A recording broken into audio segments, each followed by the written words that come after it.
Propositional thought. In this video, we'll be discussing about propositional thought. In the last video, we discussed about the mental imagery. Thinking was divided into two parts. It was mental imagery and propositional thought. We saw mental imagery in the last video. You might see a black pop-up on the upwards part of your screen, which will lead you to that video. I'll give you that video in the end of the description as well, and you might see that video pop up on the in the end of this video on the screen as well. And I'll give you a few other videos of perception as well, which we and also the introduction of thinking as well. Now let's get into this topic of propositional thought. Now, as I told you in the last video, propositional thought was divided into concept and proposition, but I was wrong. Propositional thought is not divided into concept and proposition. Propositional thought is only divided into concept, this one topic. And proposition is a different thought theory, propositional theory. We'll talk about it in this video. Now let's see what is concept. Now, what is propositional thought? We discussed about in the last video. You can watch it. Now, concept. What is concept? A concept represents an entire class. It is the set of properties that we associate with a particular class. Atkinson and Hilger, 2009. You have to remember the name. Our concept of car, for example, includes the properties of having four seats, petrol engine, steering, and seats. Concepts help us in reducing the mental complexity of the word by categorizing it in manageable information. So, what the second point gives you example. It gives you example of a car.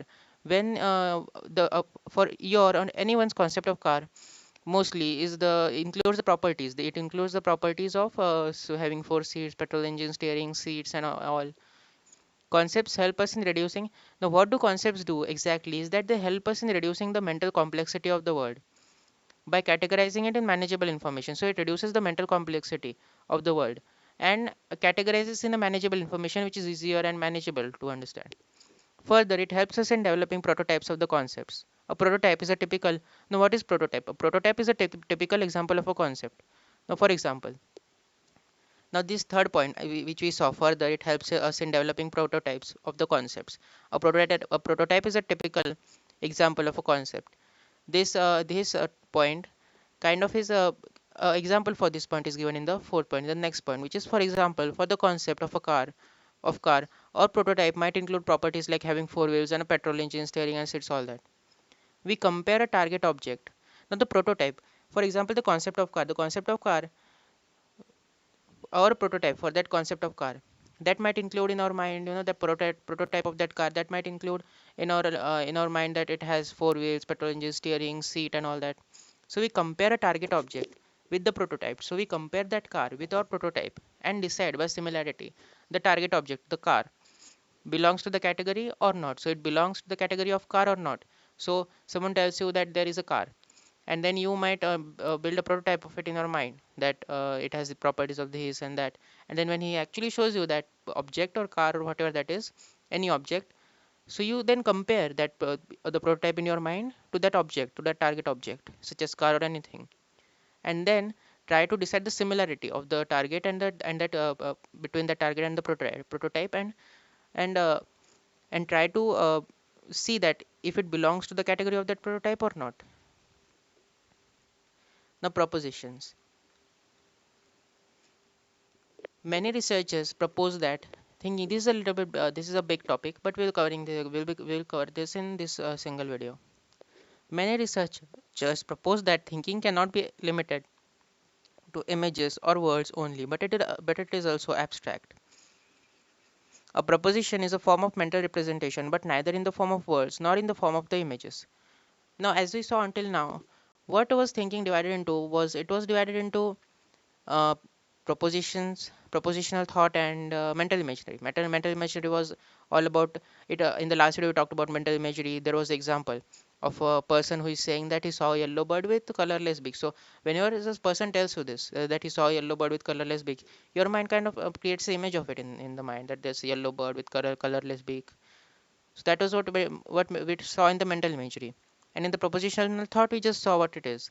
And the propositional thought, anything which includes proposing or claiming something. We saw examples in the last video about propositional thought, which is one of it was black is a beautiful color and all. So anything which is proposing or claiming something is a propositional thought. And we also saw concept in this video, which is a part of propositional thought. But this is something different. A proposition is a form of mental representation which is neither in the form of words nor in the form of images. So this is neither like propositional thought, neither like mental imagery. This is something different. It refers to the underlying meaning of relationship among the concepts. Now, what this refers to is the underlying meaning of relationship among the concepts. So this proposition, it refers to underlying meaning of the relationships between the concepts. In simpler words, it is the smallest statement which can be judged as true or false. So in simpler words, what is propositions? It is the smallest statement which can be judged as true or false. Now it shows you the example that, for example, trees are green. This statement represents the smallest proposition coded with two arguments, which is trees, which are trees and green. Thinking is not a passive act. Yeah, thinking is not a passive act. We keep relating one concept to another to understand our world in a better way. Thinking is not a passive act, and we relate one concept to another to understand our world in a better way. According to propositional theory, we not only think regarding words or images, but also concerning meanings. So, what is this is also called propositional theory. There is also another name for it. Wait, I will tell you. Wait 1 second. I didn't write it here. I just want to make sure that I'm telling you the right name. It's also a little bit bigger name, just like propositional theory. Wait 1 second.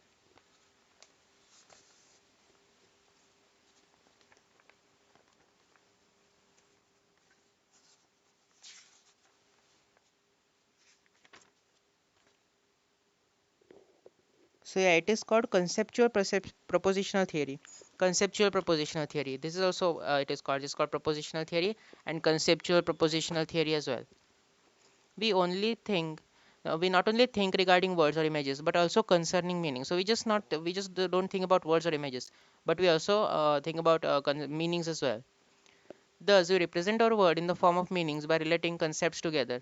What we saw in the last slide was, for example, let's get into the last slide. So what we saw is that thinking is not a passive act. We keep relating one concept to another to understand our word in a better way. Now, this point is kind of elaborated here. Thus, we represent our word in the form of meanings by relating concepts together. So, as in the last point we just saw, that we relate concepts. We relate concepts. We relate concepts to understand our word in a better way. So what this second point is saying is that it is kind of saying, thus we represent our word in the form of meanings by relating concepts together. So we relate concepts together to represent to represent our word in the form of meanings. To represent our word in the form of meanings, we relate concepts together. We may experience our mental representations as images, but these images are not. No, these images are not. It is are. I'm sorry, we may experience our mental representations as images, but these images are epiphenomena. What is epiphenomena? Secondary and derivative phenomena that occur as a result of other basic cognitive processes. So this secondary or derivative phenomena that occurs, epiphenomena we can call it, epiphenomena that occur as a result of other more basic cognitive processes. So we may experience our mental representations as images. So we might experience mental representations as images, but these images are epiphenomena, and epiphenomena that they are phenomena that occur as a result of other more basic cognitive processes. According to propositional theory, our mental representations more closely resemble the abstract form of a proposition. Sternberg, 2012. So, according to propositional theory, you have to remember this line. Actually, this is an important line. So, this is actually telling you what a propositional theory is trying to tell. So, according to propositional theory, our mental representations more closely resemble the abstract form of a proposition. So it is saying that our mental representations, they resemble closely to the abstract form of a proposition. It was said by, so you can remember the name Sternberg 2012 and year as well.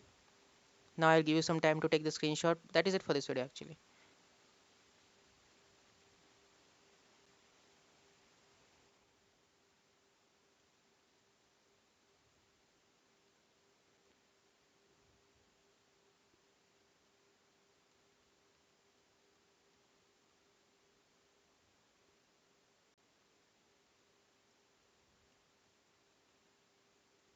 And I'll see you in the next video tomorrow. Uh, and I will recommend you to subscribe to the channel and on the bell icon so you don't miss out another video I'll be uploading tomorrow. And until then, if you love the video, you can leave a like, and also I'll see you in the next video tomorrow with another topic. we, uh, we, I'll see you in the next video tomorrow. Until then, if you want to leave a like, you can leave a like.